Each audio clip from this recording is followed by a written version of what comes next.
There are moments in life when everything feels like it's slipping through your fingers. The pace is frantic, the demands unrelenting, and your mind, overwhelmed by the noise, starts to crack under pressure. But what if I told you that calm isn't something you stumble upon? It's something you train for. Today we turn to the wisdom of Seneca, a man who lived through exile, betrayal, and relentless uncertainty, yet remained unshaken.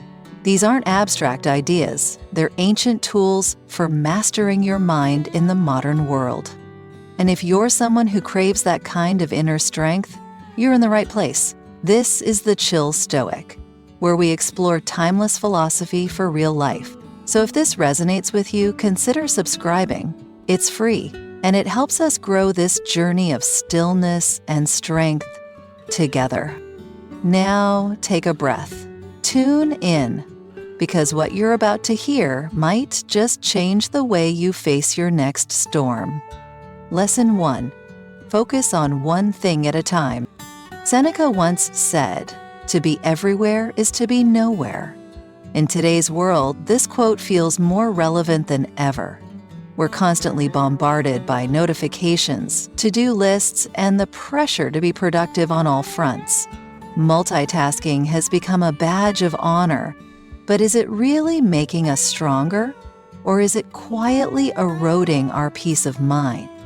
In truth, splitting our focus doesn't multiply our power, it fractures it. When your attention is scattered across 10 different tasks, you're not in control, you're reacting. You're surviving, not thriving. That's why one of the foundational pillars of Stoic mental toughness is this: focus deeply. Focus entirely. Modern science agrees. Dr. Clifford Nass from Stanford found that chronic multitaskers actually performed worse on tasks requiring focus and memory. Their brains became wired to be constantly distracted. The more they multitasked, the less capable they were of filtering out irrelevant information. In other words, multitasking doesn't make you efficient, it makes you mentally noisy. Marcus Aurelius gave us the timeless instruction: concentrate every minute like a Roman, on doing what's in front of you with genuine seriousness. This isn't just about finishing your work, it's about cultivating a way of being, one that is deliberate, unhurried, and fully present. Think of it like craftsmanship. A Stoic is like the master sculptor who gives his full presence to every movement of the chisel. He's not rushing to finish 10 statues. He's lost in the art of shaping one. That's the kind of presence Stoicism demands and rewards. And this kind of presence has real-world effects. A study published in Cognitive, Affective, and Behavioral Neuroscience revealed that individuals who regularly practiced focused attention meditation showed increased density in brain areas associated with memory, emotion regulation, and self-awareness. The takeaway? Focus isn't just mental discipline, it's brain training. So, how do you bring this into your daily life? Start small. Choose one task and commit to it fully. Turn off distractions, silence the noise, give that one thing your whole attention. It could be as simple as eating your lunch mindfully, finishing one email before checking another, or listening deeply to someone without glancing at your phone. It's not flashy, but it's revolutionary. When you learn to anchor your mind in the moment, your anxiety diminishes, your clarity sharpens. You stop chasing everything and start mastering one thing at a time. And that mastery builds momentum. In the book Deep Work, Cal Newport wrote, "To remain valuable in our economy, you must master the art of quickly learning complicated things. This task requires deep work." He wasn't just talking about tech jobs or academia. He was talking about anyone who wants to rise above the noise and lead a life of intention. Even spiritual traditions affirm this. The Zen proverb says, "When walking, walk. When eating, eat." Simple but powerful, because in those moments, you're not scattered. you're whole. So the next time you feel pulled in 10 directions, don't fight to do more. Choose to do less, but better. Slow down. Breathe. Return to the one thing in front of you. Because in that one thing, fully seen, fully done, is where your power lives. To be everywhere is to be nowhere. But to be fully here, even for one moment, is where everything begins. Lesson 2. Control your impulses through philosophy. Seneca once wrote, "All the greatest torments are the result of an undisciplined mind." It sounds harsh, but he was speaking to a truth that still haunts us today.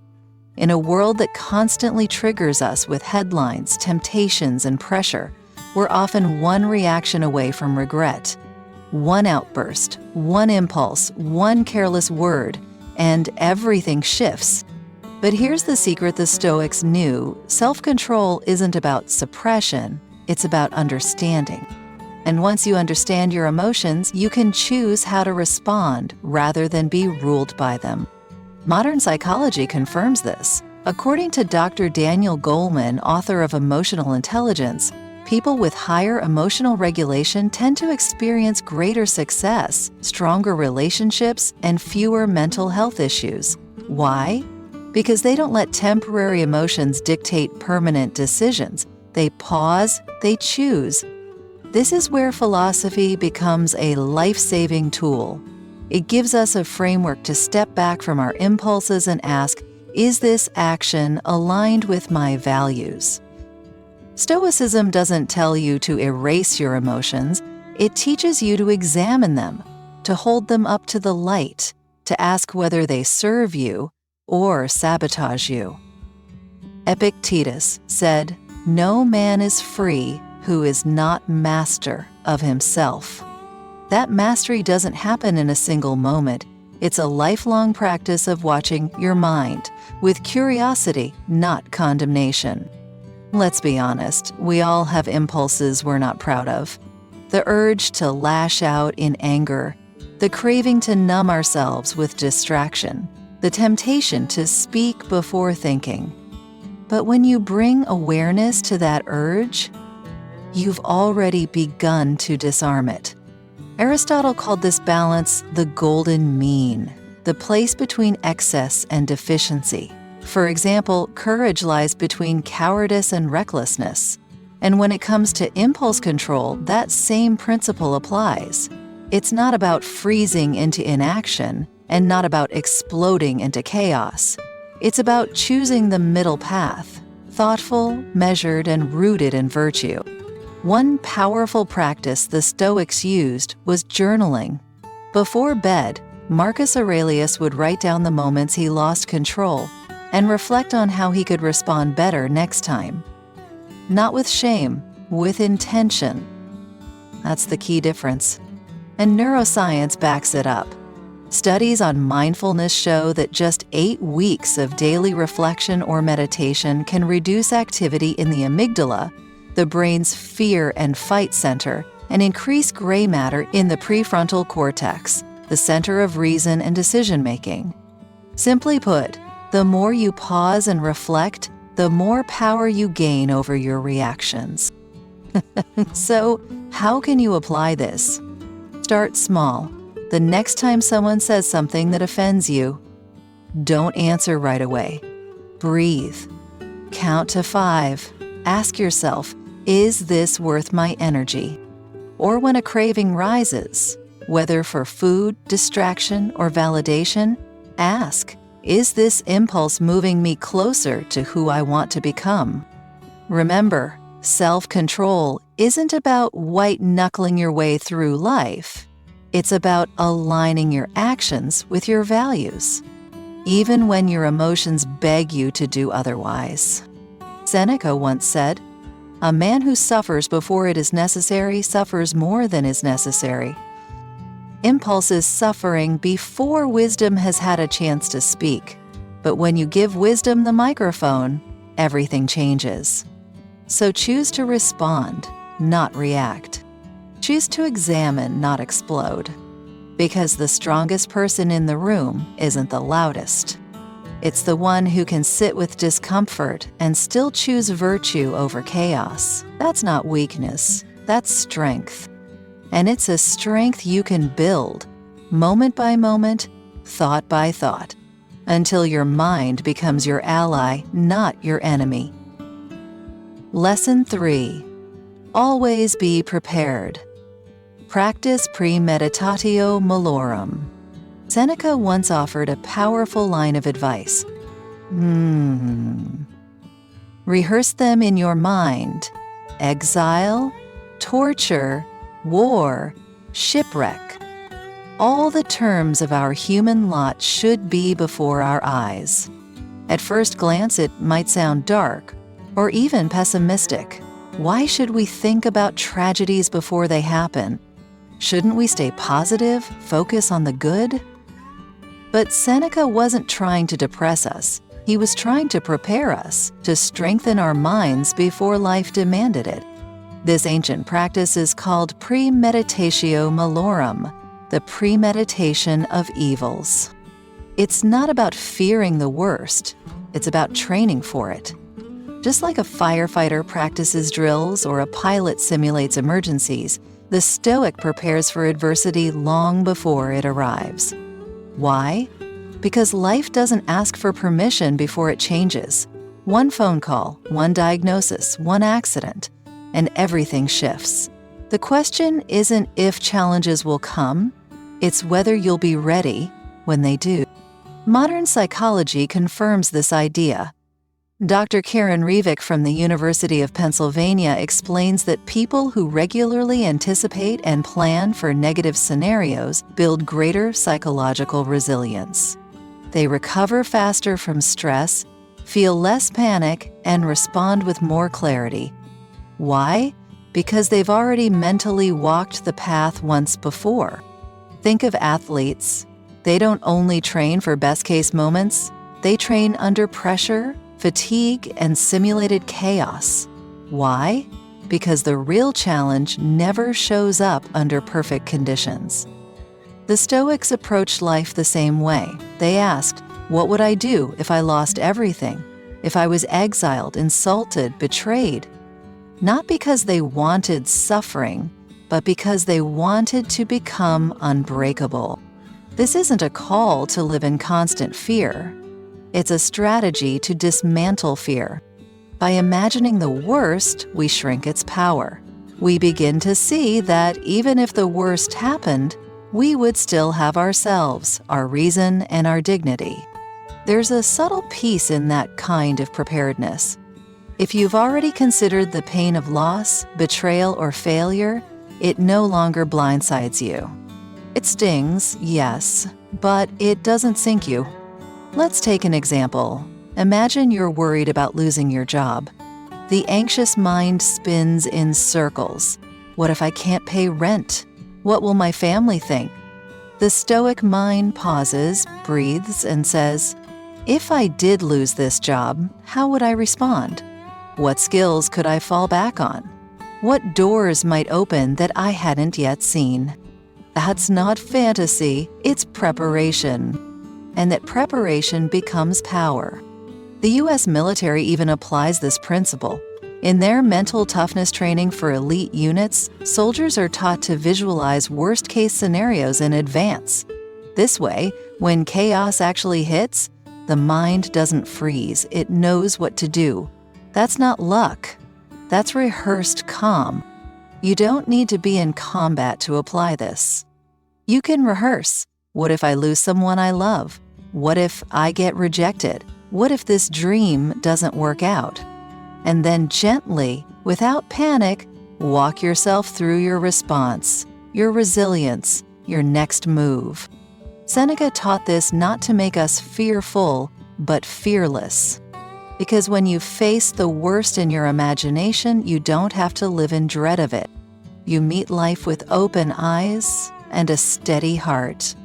So today, ask yourself, what am I afraid to imagine? And then imagine it, not to worry, but to prepare. Because in preparation, you'll find peace. Not because life is guaranteed to go your way, but because you'll be ready no matter which way it goes. That is the essence of Stoic resilience. Not the absence of storms, but the presence of a trained, unshakable mind. Lesson 4. Voluntarily embrace hardships. Seneca once wrote, "Difficulties strengthen the mind, as labor does the body." It's one of those truths we don't want to hear, yet can't afford to ignore. We're raised to seek comfort, to avoid pain, to pursue ease. But ease doesn't shape us, resistance does. The Stoics believed that if we only wait for hardship to come to us, we'll be unprepared. But if we choose to face discomfort voluntarily, we become stronger than the storm. That's not suffering for the sake of suffering, it's training for life's inevitable battles. Think about it like lifting weights. If you only ever lift what's easy, your muscles stay soft. But when you push through resistance, that's when strength is built. The same is true for your mind. Every difficulty faced by choice becomes a rep in the gym of your inner resilience. Modern science supports this idea. Dr. Alia Crum at Stanford University found that people who reinterpret stress as a challenge instead of a threat actually become more focused, more energized, and less anxious. Their bodies release different hormones. Their minds shift from panic to presence. Voluntary hardship rewires our response system. It teaches us, this discomfort will not break me. It's just another form of practice. The Stoics didn't just talk about this, they lived it. Seneca, despite being one of Rome's wealthiest men, regularly fasted and slept on the floor to remind himself that he could endure lack. He called it rehearsing poverty. Not because he was masochistic, but because he never wanted his peace of mind to depend on luxury. That's what makes this lesson so radical. It's not waiting for life to test you. It's testing yourself on purpose. So, how does this look in modern life? It could mean waking up earlier than comfort allows, just to build discipline. It could mean holding your tongue in a moment of anger to strengthen patience. It could mean taking the hard conversation no one else wants to have, because growth lives on the other side of conflict. It might even mean embracing simplicity in a world addicted to excess, choosing not to upgrade, not to chase more, not to numb the discomfort, but to sit with it, learn from it, grow through it.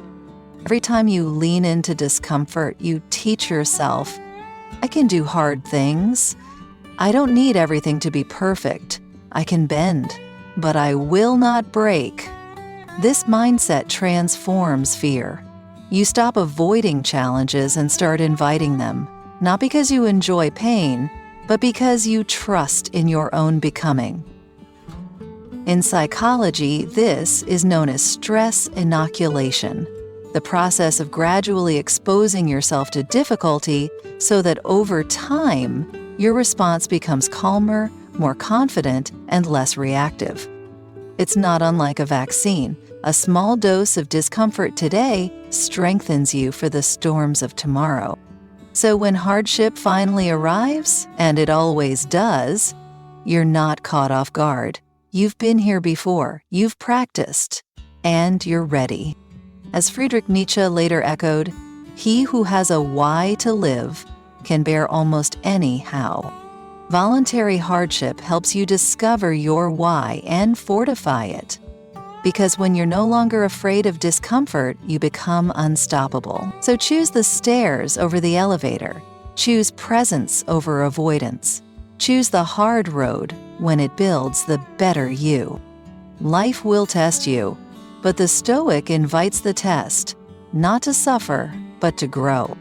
Because in every difficulty you face by choice, you're not just enduring hardship, you're becoming the kind of person who cannot be shaken. Lesson 5. Avoid self-victimization. Seneca wrote with piercing clarity, "We suffer more often in imagination than in reality." It's a line that hits hard because deep down we know it's true. The pain we carry isn't always from the world itself, but from the stories we tell ourselves about what the world has done to us. When something goes wrong, it's easy to slip into the mindset of the victim. Why me? This isn't I don't deserve this. And maybe that's all true. But Stoicism doesn't ask whether life is fair. It asks what you're going to do about it. The Stoics believed that while you can't always control what happens, you can always control how you respond. And in that choice between reaction and reflection lies your freedom. Dr. Viktor Frankl, Holocaust survivor and psychiatrist, captured this truth perfectly in Man's Search for Meaning. Between stimulus and response, there is a space. In that space is our power to choose our response. In our response lies our growth and our freedom. Self-victimization robs us of that space. It makes everything feel personal, permanent, and powerless. But Stoicism invites you to step back and ask, am I adding to my suffering by the way I'm interpreting this? Let's say you didn't get the promotion. Your mind instantly paints a narrative. They don't value me. I'm not good enough. But what if instead you reframed it? This is a moment to reflect. Maybe there's something I can learn. Maybe it's redirecting me towards something better aligned. That shift may sound small, but it changes everything. Because now you're not just reacting, you're reclaiming authorship over your own story. Seneca understood this. He endured exile, betrayal, and political disgrace, but never played the victim. He didn't say, "Look what they did to me." He asked, "How can I grow from this? What part of me needs to be strengthened by this trial?" That's the Stoic path. It doesn't deny pain, it just refuses to be defined by it. And modern psychology confirms this too. Studies on cognitive reappraisal, the ability to reframe how we view challenges, show that people who regularly reinterpret negative events experience less depression, more resilience, and higher life satisfaction. It's not that they never hurt. It's that they choose not to stay in the role of the powerless. Avoiding self-victimization doesn't mean you ignore injustice. It means you refuse to let it shrink your spirit. You acknowledge the hurt, and then you rise above it one choice at a time. This practice also improves your relationships. When you stop casting yourself as the constant victim, you stop casting others as villains. You create space for understanding, for growth, for compassion. You become less reactive and more reflective, less consumed by blame and more invested in change. Seneca wasn't asking us to become emotionally numb. He was teaching us to become emotionally sovereign, to feel fully but not be ruled by feeling, to experience hardship but not become it. So the next time life disappoints you, don't rush to ask, "Why is this happening to me?" Instead, try asking, "What can I learn from this? How can I respond with strength, not bitterness? What part of me is being invited to grow?" Because when you choose to rise above self-victimization, you don't just survive pain, you transform it. You stop being at the mercy of life and start becoming the author of your own inner peace. And that's not just philosophy. That's power. The quiet, unshakable kind that no one can take away. Lesson 6. Spend time in solitude. Seneca once advised, retire into yourself as much as possible. But in today's hyper-connected world, solitude almost feels foreign or even threatening. We run from silence. We fill every gap with noise, distraction, and digital company. But the Stoics knew something we've forgotten. Solitude isn't loneliness. It's a sanctuary. a mirror, a forge. It's where your mind meets your soul, and you find out who you really are without the noise. In Meditations, Marcus Aurelius wrote, "Nowhere can man find a quieter or more untroubled retreat than in his own soul." This wasn't poetic metaphor. It was his battlefield strategy for staying calm in the chaos of ruling an empire. He turned inward, not to escape life, but to prepare for it. And this isn't just philosophy. Neuroscience backs it up. According to Dr. Mary Helen Imordino Yang at the University of Southern California, time spent in reflective solitude activates brain regions associated with self-awareness, memory consolidation, and emotional regulation. In other words, time alone isn't wasted, it's rewiring. Solitude helps you process. It clears the fog. It reconnects you with your values, your purpose, your breath. When was the last time you were truly alone? Not just physically, but mentally. No scrolling, no music, no multitasking, just you and your thoughts. For most people, that kind of silence feels uncomfortable, even scary. Because when the noise dies down, the truth rises up. And often it shows us where we're out of alignment, where we've been reacting instead of reflecting. But the Stoics believed that silence was where strength was born. Seneca himself wrote letters to Lucilius urging him to carve out time each day for reflection, to review his actions, to ask, did I act according to virtue? Did I speak with integrity? Did I let emotion override wisdom? These weren't exercises in guilt, they were tools for growth. And Aristotle, though not a Stoic, echoed this. He said that the path to flourishing, eudaimonia, depended on self-acknowledge, and self-acknowledge requires time, space, quiet.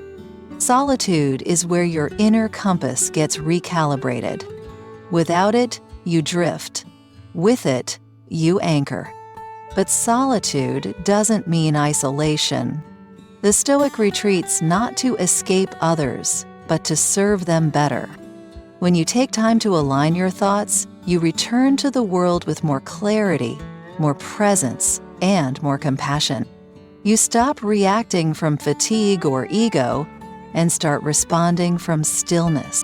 You become less entangled in drama because you've learned how to sit with discomfort instead of projecting it. Even Epictetus taught that it is in your power to withdraw yourself whenever you desire. Perfect tranquility consists in the good ordering of the mind. So, how do you practice solitude today? You don't need a mountain or a monastery.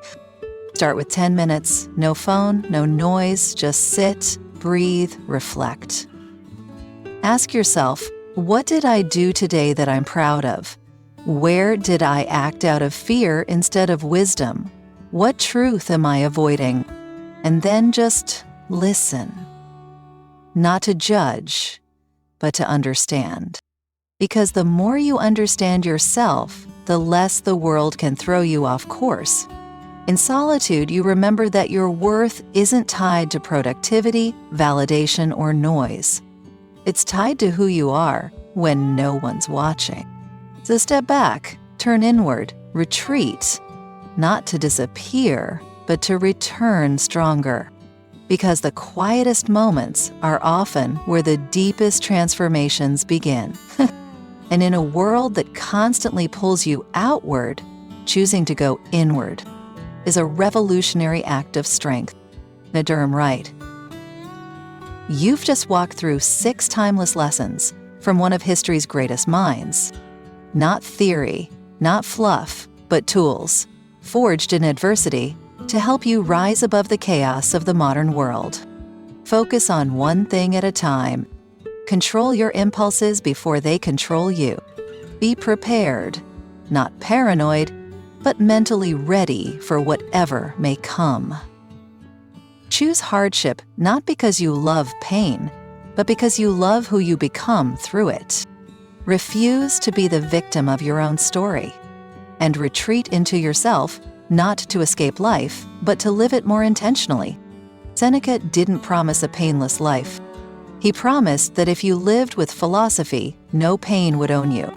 And today, you've taken a step toward that kind of unshakable strength. The world will still shake. People will still disappoint. Plants will still unravel. But your response, that's where your power lives. That's where Stoicism begins. So as you return to your day, carry this with you. You don't need to control the world. You just need to master the world within.